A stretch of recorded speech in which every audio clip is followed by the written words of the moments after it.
So here we are at question number 19, which happens to be a para summary question.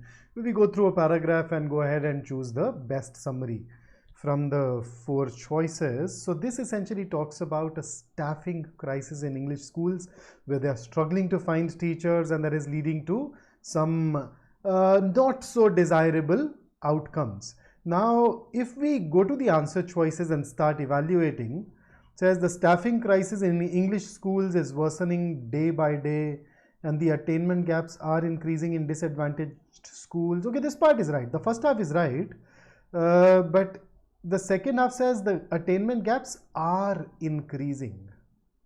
Are they? Let me take you back to the paragraph once. It says the attainment gaps can be expected to rise. It's a possibility. It is not a certainty. So there is this distortion in option A.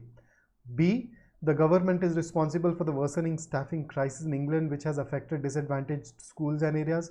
The government is responsible is something that is very clearly a distortion. It is the job of the government to fix it. See, it is ministers' job to oversee state schools. They are responsible for a situation which becoming and remaining a teacher have become less attractive.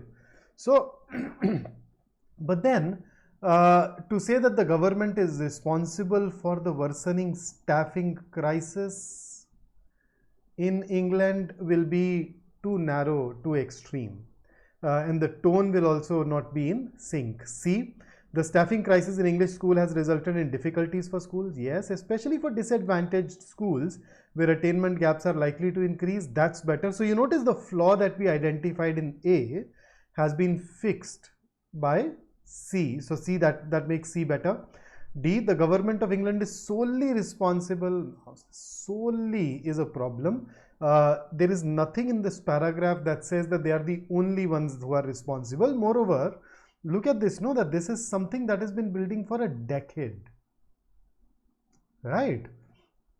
So it's not something where you would say that government is the solely responsible for such a situation. Besides, it misses out on the attainment gap, etc., which is another key area, and that is why our answer to question number 19 should be option C, right? So that